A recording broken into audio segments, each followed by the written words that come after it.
Shalom, kiranya damai sejahtera dari Tuhan kita Yesus Kristus ada dalam kehidupan Bapak, Ibu, Saudara, dan anak-anak. Kita berjumpa kembali dalam Renungan Nafas Pagi, dan hari ini didasarkan dari Injil Matius pasal ke-7, ayat 7 sampai dengan ayat yang ke-11. Sebelum kita bersama merenungkan sabdanya, mari kita menyatukan hati di dalam doa. Bapa yang penuh kasih, kesegaran, cinta, dan berkat-Mu telah kami terima. Benar bahwa kuasa-Mu terjadi kini dan sepanjang masa atas hidup kami. Maka yang dari-Mu itulah yang memampukan kami Tuhan untuk terus menempuh dari setiap peristiwa hidup kami. Dan kami bersyukur, kami dimampukan untuk memaknai semuanya, sehingga dalam setiap peristiwa itu kami berjumpa dengan-Mu ya Tuhan Yesus. Terima kasih Tuhan. Maka kebenaran-Mu yang hendak kami renungkan bersama, kami percaya juga Tuhan, menjadi pengalaman perjumpaan kami, menumbuhkan iman dan pengharapan kami kepada-Mu. Mampukan ya Tuhan kami untuk terus senantiasa percaya dengan meminta, mencari, dan mengetok pintu rahmat-Mu yang kekal dan terbuka untuk kami. Berfirmanlah ya Tuhan Yesus, kami siap mendengarkannya, dan ampunkanlah setiap dosa pelanggaran kami, dan kami percaya pengampunan-Mu terjadi dalam kehidupan kami. Di dalam-Mu ya Tuhan Yesus, sang sumber rahmat, berkat, dan keselamatan, kami naikkan doa ini dengan syukur, dengan percaya, dan berserah. Amin. Matius pasal ke-7, ayat 7 sampai dengan ayat yang ke-11, demikian sabda Tuhan. Hal pengabulan doa. Mintalah, maka akan diberikan kepadamu. Carilah, maka kamu akan mendapat. Ketoklah, maka pintu akan dibukakan bagimu. Karena setiap orang yang meminta, menerima, dan setiap orang yang mencari, mendapat. Dan setiap orang yang mengetok, baginya pintu dibukakan. Adakah seorang daripadamu yang memberi batu kepada anaknya, jika ia meminta roti? Atau memberi ular, jika ia meminta ikan? Jadi, jika kamu yang jahat tahu memberi pemberian yang baik kepada anak-anakmu, apalagi Bapamu yang di surga, Ia akan memberikan yang baik kepada mereka yang meminta kepadanya. Berbahagialah kita yang merenungkan sabda Tuhan, berbahagialah kita yang percaya, haleluya, amin.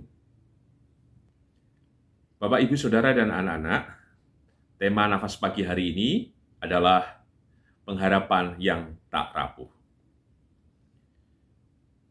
Saya pernah berjumpa beberapa kali dengan seorang pemulung. Ia bercerita bahwa setiap pagi, kira-kira jam 4, ia sudah menyiapkan diri untuk berkeliling di area yang biasanya ia tuju.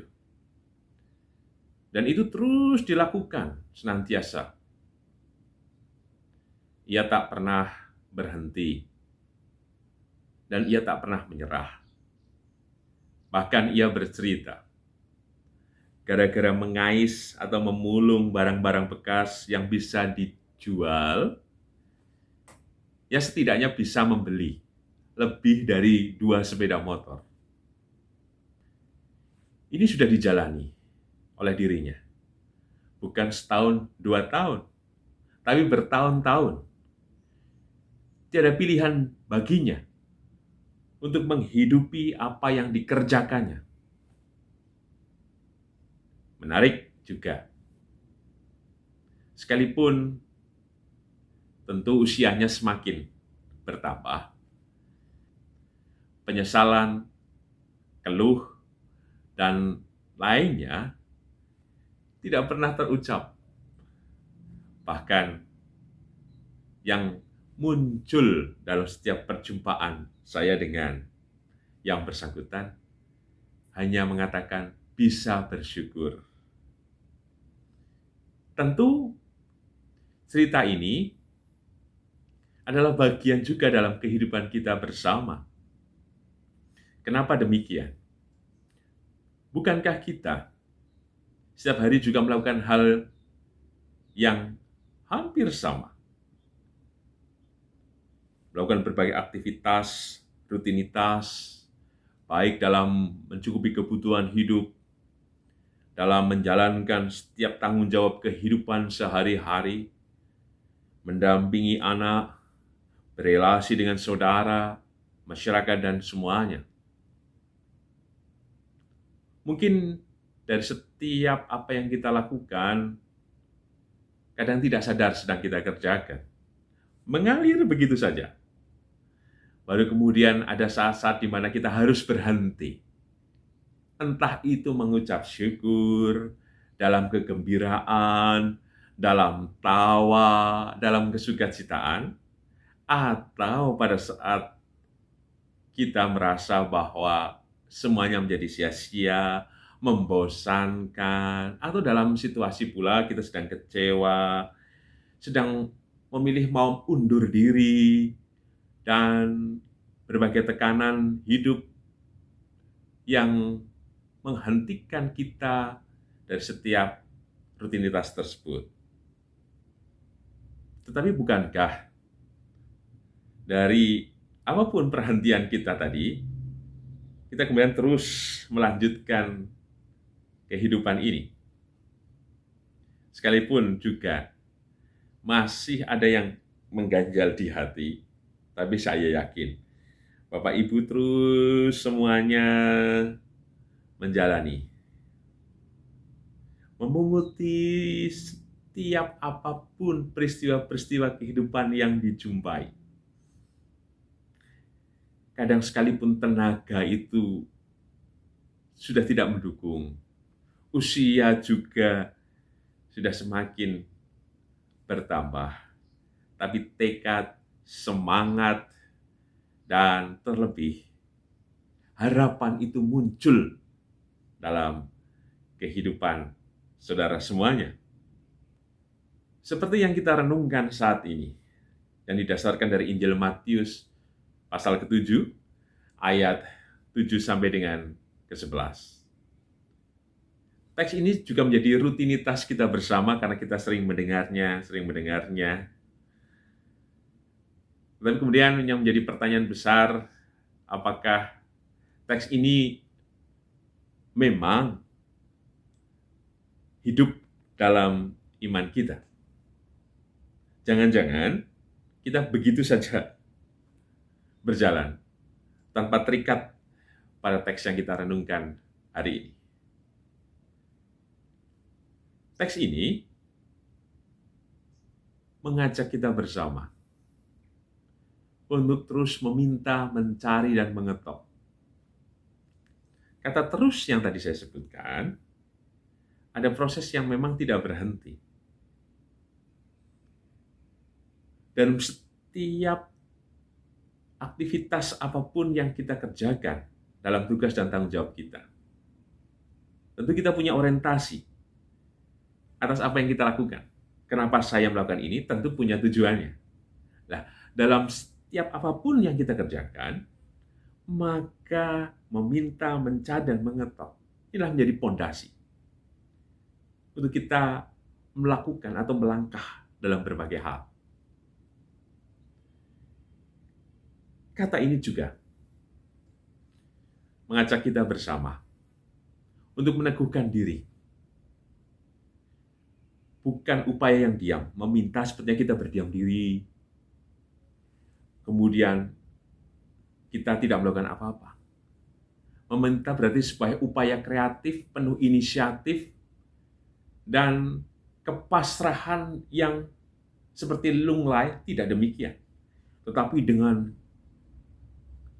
usaha, dengan segenap kehidupan yang kita miliki, terus dilakukan. Maka kata berikutnya mencari. Kalau mencari kan seperti memunguti tadi. Bukankah butuh tenaga, pikiran, perasaan, dan semuanya? Maka memang harus terus dikerjakan dan dilakukan. Mungkin Bapak, Ibu, Saudara, bahkan termasuk anak-anak, kapan ya Tuhan menjawab doaku? Kok soal hidupku ini saja? Persoalan nggak pernah selesai, dan lain sebagainya. Maka meminta, mencari berarti bukan upaya yang kemudian hanya berhenti saja. Apa yang bisa kita kerjakan? Kerjakanlah dengan sebaik-baiknya. Kata mengetok, bahwa kita punya tujuan. Kita punya kebergantungan. Kita punya tempat untuk boleh menyandarkan segala sesuatunya kepada Tuhan, tentu saja. Kata mengetok berarti sebuah totalitas dalam hidup kita yang menyeluruh, memberikan semuanya, bahwa Ia akan hadir, bahwa Ia hidup, bahwa Ia akan menjawab, bahwa Ia akan menolong. Inilah yang harus kita percayai, bahwa janjinya diberikan kepada kita bersama. Di ayat ke-8, dengan jelas, janjinya dikatakan, setiap orang yang meminta, menerima. Setiap orang yang mencari, mendapat. Setiap orang yang mengetok pintu, maka akan dibukakan. Ini tersedia bukan hanya sekali, 2 kali, 3 kali, tetapi kekal. Tuhan terbuka kepada kita, apapun dan siapapun kita. Maka jika Ia yang hadir, hidup dan terbuka, senantiasa ada dalam kehidupan kita, maka kiranya pula kita terus melakukan upaya-upaya kehidupan dalam rangka meminta, mencari, dan mengetok dalam setiap apapun peristiwa, persoalan, kehidupan kita bersama. Pesan apa yang bisa kita terima? Pesan yang pertama, jika kita membaca ayat 9 sampai dengan ayat yang ke-11,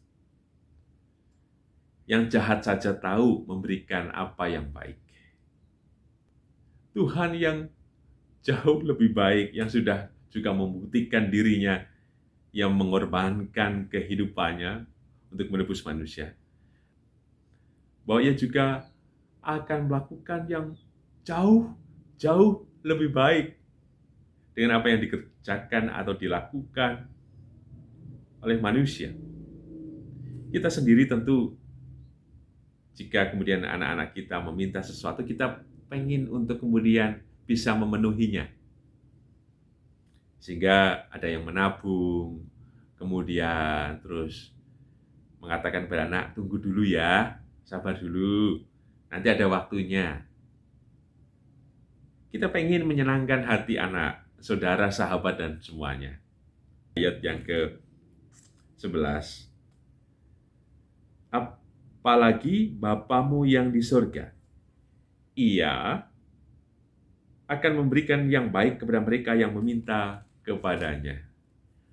Yakinlah, Tuhan tahu apa yang baik untuk kita.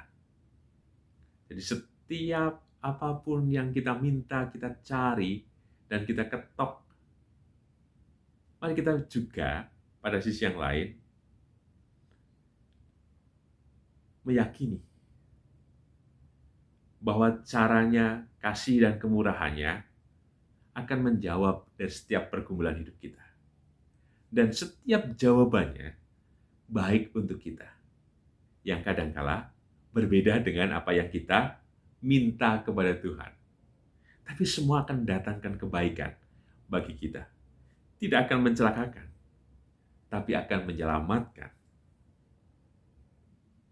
Yang kedua, jika Tuhan tahu apa yang baik, bukan berarti Ia menunggu kita, tapi sesungguhnya Ia sudah hadir dalam kehidupan kita bersama. Ia selalu menemani, memelihara, mendampingi, dan beserta dengan kita. Bukan Dia yang terpisah di sana, sementara kita ada di bumi sendirian. Baru kemudian kita merasa perlu meminta dan pintu dibukakan. Relasinya tidak demikian. Mari kita bersama pula terus terpaut, terus bergantung, terus berserah, terus percaya kepada Tuhan kita Yesus Kristus. Lakukanlah itu. Apapun persoalan, pergumulan, pengharapan kita, nyatakan senantiasa. Bukan dengan upaya yang diam. Sebagai penutup, tema hari ini pengharapan yang tak rapuh. Kita menyadari bahwa berbagai pergumulan, persoalan, tantangan, tekanan yang kadang melahirkan keputusasaan, beban berat, ketakutan, terancam, dan lain sebagainya, membuat kita goyah dan mempertanyakan tentang kehadiran, rahmat, berkat, kuasa, dan mujizat Tuhan atas hidup kita. Untuk itulah, teks atau firman Tuhan yang kita renungkan hari ini meneguhkan kembali pengharapan iman kita kepada Tuhan kita Yesus Kristus. Maka, kiranya pula kita yang sudah diteguhkan, dikuatkan, dibangkitkan, disegarkan, agar pengharapan kita tak rapuh. Karena Tuhan berjanji, dan dalam setiap janjinya, Ia tahu yang baik atas kehidupan kita. Amin. Mari kita menyatukan hati di dalam doa. Bapa yang penuh kasih, kami mengucap syukur atas setiap kebenaran-Mu, sehingga kami dimampukan untuk memiliki pengharapan yang tak rapuh. Karena Engkau ya Tuhan, sesungguhnya senantiasa hadir dan bersama dengan kehidupan kami. Untuk itu teguhkan kami pula Tuhan, untuk terus meminta, mencari dan mengetok akan rahmat-Mu yang besar yang Kau janjikan kepada kami. Engkau yang baik akan menyatakan kemurahan-Mu yang kekal dalam setiap pengharapan kami. Untuk itu kami percaya Engkau memberkati dan menolong kami dalam setiap aktivitas yang kami lakukan dalam tugas dan tanggung jawab kami. Tolonglah kami pula Tuhan, kami yang menderita, kami yang putus asa, kami yang terbeban, kami yang berjuang untuk mempertahankan rumah tangga kami yang berjuang untuk mencukupi kebutuhan hidup keluarga kami yang berjuang untuk mencukupi pula Tuhan kebutuhan pendidikan anak-anak kami, dan berbagai hal yang sedang kami hadapi. Kami yakin Tuhan, Engkau yang baik, Engkau hadir, memelihara, dan menghidupi pengharapan kami. Demikian juga Tuhan, berkati juga kehidupan bergereja. Kami yakin Tuhan, Engkau menolong kami dan menyatukan kami dalam persekutuan yang manis dan indah bersama dengan sahabat saudara kami, dan mampukan kami sebagai gereja yang hidup pula memancarkan kasih dan terang-Mu dimanapun kami berada. Berkati bangsa dan negara kami yakin Tuhan damai sejahtera, berkat dan pertolongan-Mu dinyatakan, terutama dalam menghadapi pandemi COVID-19 ini. Tolonglah Tuhan, dan kami percaya pandemi ini akan berakhir oleh karena kuasa dan kasih-Mu yang terjadi. Di dalam-Mu ya Tuhan Yesus, Sang Sumber Rahmat, berkat dan keselamatan, kami naikkan doa ini dengan syukur, dengan percaya dan berserah. Amin. Tuhan Yesus memberkati Bapak, Ibu, Saudara, dan anak-anak kini dan selamanya. Amin.